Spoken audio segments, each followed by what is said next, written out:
Sri Sai Satcharitra Chapter 40 Stories of Baba 1. Attending Mrs. Dev's Udyapan ceremony as a sannyasi with two others. 2. Visiting Hemant Pant's house in the form of his picture. In this chapter, we give two stories. One, how Baba attended the Udyapan ceremony organized by Mr. B.V. Dev's mother at his house at the Hanu, and 2, how Baba attended the Shimga dinner party in Hemant Pant's house at Bandra. Preliminary. Blessed is Sri Sai Samarat, who gives instructions in both temporal and spiritual matters to his devotees and makes them happy by enabling them to achieve the goal of their life. Sai, when places his hands on their heads, transfers his powers to them and thus destroying the sense of differentiation, makes them attain the unattainable thing. He who embraces the bhaks who prostrate themselves before him with no sense of duality or differentiation. He becomes one with the bhaks as the sea with the rivers. Now to revert to the stories of this chapter. Mrs. Dev's Udyapan ceremony. Mr. B.V. Dev was a Mamlatdar at the Hanu, Thana district. His mother had observed 25 or 30 religious vows, and a Udyapan concluding ceremony in connection therewith was to be performed. This ceremony included the feeding of 100 or 200 Brahmins. Mr. Dev fixed the date for the ceremony and wrote a letter to Bapu Sahib Jog asking him to request Sai Baba on his behalf to attend the dinner of the ceremony, and as without his presence, the ceremony would not be duly completed. Bapu Sahib Jog read out the letter to Baba. Baba noted carefully the pure-hearted invitation and said, I always think of him who remembers me. I require no conveyance, carriage, tonga, train, or aeroplane. I manifest myself to him who lovingly calls me. Write to him a reply that three of us, the trio, myself, yourself, and a third person will go and attend it. Mr. Jog informed Mr. Dev of what Baba said. Mr. Dev was much pleased, but he knew that Baba never went to any place except Rahata, Rui, and Neemgao in person.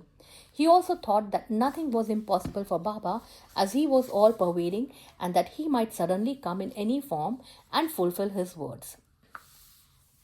A few days before this, a sannyasi in Bengali dress and professing to work for the cause of the protection of the cows came to the station master at the Hanu to collect donations. The station master told him to go into the town and see the Mamlatdar, Mr. Dev, and with his help collect funds. Just then the Mamlatdar happened to come there. The station master then introduced the sannyasi to him. Both sat talking on the platform. Mr. Dev told him that a subscription list for some other charitable cause had already been prepared by the leading citizen, Rao Sahib Narottam Shetty, and so it was not proper to start another subscription list, and that it would be better if he would visit the place after 2 or 4 months. Hearing this, the sannyasi left the place. About a month afterwards, the sannyasi came in a tonga which stopped in front of Mr. Dev's house at about 10 a.m. Dev thought that he came for donations. On seeing him busy with the preparations of the ceremony, the sannyasi said that he had come not for money but for meals. Dev said, All right, you're welcome in the house. The sannyasi said, 2 lads are with me. Dev said, Well, come with them. As there was about 2 hours for the meals to be served, Dev inquired where he should send for them. He said that it was not necessary as he would come himself at the appointed time. Dev asked him to come at noon. Exactly at 12 noon, the trio came, joined the party, and after feeding themselves, went away. After the ceremony was finished, Dev wrote a letter to Bapu Sahib Jog complaining of Baba's breach of promise. Jog went to Baba with the letter, but before it was opened, Baba spoke. He says that I promised him to come but deceived him. Tell him that I did attend his dinner with 2 others, but he failed to recognize me. Then why did he call me at all? He thought that the sannyasi came to ask for subscription money. Did I not remove his doubt in that respect? And did I not say that I would come with 2 others? And did not the trio come in time and have their meals? See, to keep my words, I would sacrifice my life. I would never be untrue to my words. This reply pleased Jog's heart, and he communicated the whole reply to Dev. As soon as he read it, he burst into tears of joy, but he took himself to task mentally for vainly blaming Baba. He wondered how he was deceived by the sannyasi's prior visit and his coming to him for subscriptions, how he also failed to catch the significance of the sannyasi's words that he would come with 2 others for meals. This story clearly shows that when the devotees surrender themselves completely to their Sadguru, he sees to it that the religious functions in their houses are duly executed and complied with all the necessary formalities. Hemad Pant's Shimga dinner. Now let us take another story which shows how Baba appeared in the form of his picture and fulfilled the desire of his devotee.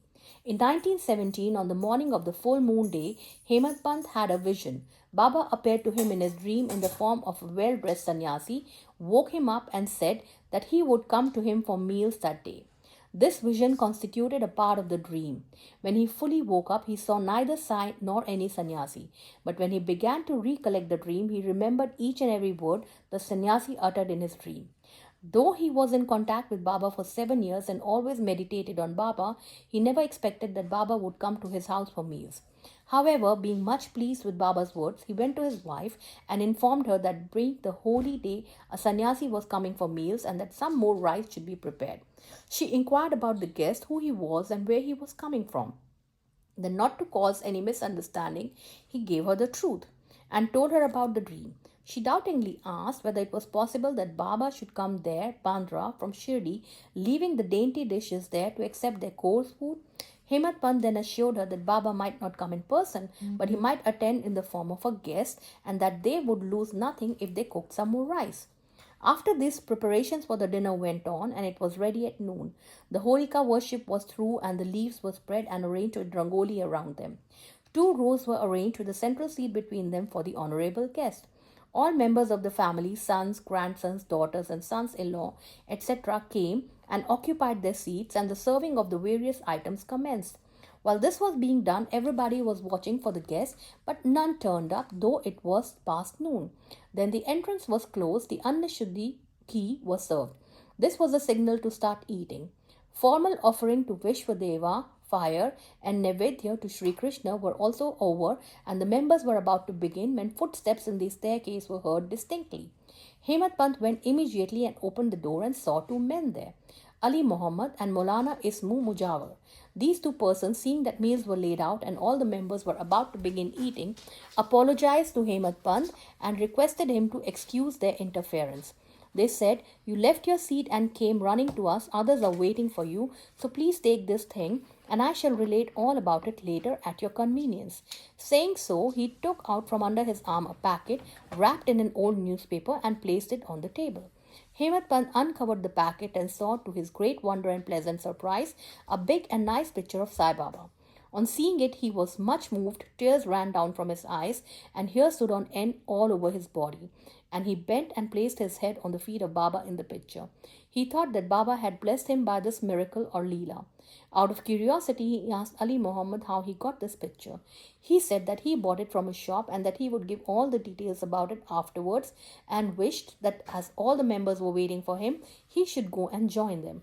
Hemat Pant thanked him, bade them goodbye, and returned to the dining hall. The picture was placed on the central seat reserved for the guests, and after making the due offering of the Nevedya, the whole party commenced eating and finished it in proper time. On seeing the beautiful form of Sai in the picture, everybody was extremely pleased and wondered how all this happened. This is how Sai Baba fulfilled his words uttered by him in the dream of Hemat Pant. The story of the picture with all its details, how Ali Muhammad got it, why he bought it and gave it to Hemat Pant, is reserved for the next chapter. Bow to Sri Sai. Peace be to all.